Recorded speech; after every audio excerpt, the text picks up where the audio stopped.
Ez dago atzerri bakar bat, norberak berea bizi du. Nire hau, ospitalekoak ura bezain autobiografikoa da. Badu bizitakotik, baita asmatutakotik ere. Nire memoria on, gaizto, eta ez erabat fidagarriarena da errua. Idazle batek, beste idazle bati kartzelatik ihes egiten lagundu dionez erostik atzerrian bizi da. Baina esilioan, eremu latz horretan, zer gertatzen ote da? Hori da, noizbait denok geure buruari egin diogun galdera. Mikel Antzaren ibiletatik batzuk ezagutu dituzu novela honetako kontakizunetan, beraz, exilioa zer den, atzerria zer den, ikutik ezagutuko duzu. Novelak, autobiografiatik zati handi bat gaitu, eta beste zati bat, novelek izaten duten bezala noski fikzio. Kartzelaren zanpaketa, iesaren ametsa, exilioaren bakardadea, klandestinidadearen zorroztasuna, amodioaren grina eta literaturaren emozioa eta liberazioa dira neurri batean novela honen ardatzak eta gai nagusia. Zenbateraino izango litzateke ezberdina gaur egungo euskal letren mundua Joseba Sarrionandiak Martutenetik ihes egin izan ez balu eta Mikel Antzak klandestinitatera pasatzeko beharrik izan ez balu. Eta orduan, nola baita esan, horrek pizten du, horrek abiatzen du, horrekin jartzen du martxan novela honen motor. Maitxulan badaukazu eskuartean, xehetasunez betea, eta gertakari txundigarriz saretu. Lehen personan idazten duen narratzaileak autofikzioan izena konpartitzen du. Izena eta abizena askotan protagonistarekin, ez narratzaileak idazlearekin. Eta idazleak Mikel Antzak kasu honetan hasieratik garbi uzten du autofikzioaren kasuan. Kontatuko dituen gauza batzuk autobiografiko dira eta beste batzuk ez. Eta gainera, irakurlearen esku uzten du zer sartu fikzioaren zakuan eta zer gertakarien. Azal genezake modu oso sinplean. Da, idazle batek beste idazle batik kartzelatik ihes egiten lagundu zion behin. Idazle izateari utzi eta ekintza gizon bihurtu zen.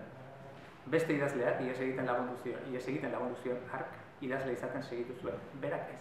Ospitalekoak novelan, ez? Gorkak aipatu du lehenago. Ura ere nolabait autofikzionalaren zaku hortan sar genezake. Kartzelan zegoen protagonista ezintasun fisikoak gainditu behar zituen. Atzerri honetan ez dira ezintasun fisikoak. Atzerri honetan idazlea bere bokaziorako sentitzen da ezindua.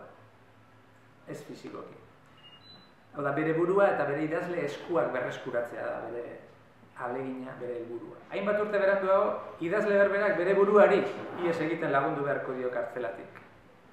Nola? Ba idazle bezala berriro jaioz. Bere garaian bazterrean utzitako bidera itzultzen da eta bide hori atzeraka urratzen du. Orainetik, iraganetik, izan zenetik, izan etzenetik elikatzen da. Eta beti literaturarako bere garaian idazketari izan ez zion fede erabatekoa berreskuratu beharko du. Garai baten abandonatu egin zuen. Nola egiten du hori? Ba egiten du batzuetan amorruz, batzuetan gozo, batzuetan xamur, batzuetan lirikoki, batzuetan hausnarrean, batzuetan humorez, batzuetan etxipenez, xamur gordin. Beti iesean ala ere eta beti bakardadearen mamua hori presente duela. Mikel Antzaren idazkera Gorkak ere esan du bizia da, azkarra, literatura zainetan, darabil, eta zainetan sentiarazten digu. Urte hauetan guztietan novelak idatzi besterik egin ez duela, esango genuke, ez bageniki urte hauetan guztietan ez duela novelarik idatzi. Eta ez duela apenas idatzi literaturarik. Aurreikuspen guztien kontra esango nuke, esperimentazioko grinari ere eutsi diola tarteka. Eta horrela, sasian bizi denaren jokamoldea, prozedurak, errutinak, jazarpenak esan dugu lehen, iaia espioi nobeletakoak begitatzen zaizkigun kontaera horiekin emana daudenak. Horrekin batera, baita ere, utxarteak eta asperdura daude. Baina utxarte horiek eta asperdura hori ere, suhartasun berdinarekin daude kontatuta. Eta pertsonaia aspertzeak ez du esan nahi, irakurlea aspertuko den inongo. Iesa aipatu dugu, momentu batean 2 urtetan 20 ohe ezberdin zenbatzen ditu, 20 ohe ezberdinetan lo egin duela 2 urtetan. Eta sustraia bota ezin hori, ez? Badauka espresio bat oso gustatu zaidana. Sustrairik gabe errotu. Errotu bai, baina sustrairik gabe. Baina zer egiten du iheslariak edo gordean dabilenak, hain gordean ez dabilenean? Edo gordean dabilen bitartean? Edo gordean ibili arren gordean ez dabilela aditzera eman nahi duenean, zer egiten? Kartzelak eta bizi den etxaldeak ere ironiaz berbataiatzen ditu, ez? Hori ezin dioteken du idazleari. Izenak jartzea, berak nahi duen izenak jartzea lekuei, ez? Mont Blanc Palaz. Espetxe bati Mont Blanc Palaz deitzen badiozu, bueno, ja, espetxe izaten segitzen du, baina irabazi diozu berbataioaren burruka, ez? Eta burruka hori da denbora guztian Mikel Antzarena liburu honetan. Ez alda aski bizitzea galdetzen du Mikel Antza momentu batean. Zertarako idatzi ez betiko konta. Ez alda aski bizitzea, ez alda aski bizitzea. Berehala erantzuten du, ez zulo honetan.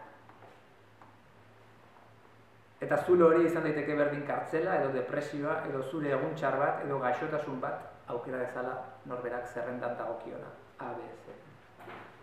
Ondori horik boteretsuena. Idazle hau izateko Mikel Antzak bizi izan behar izan duela, bizi duen bizitza, eta ez beste. Beste.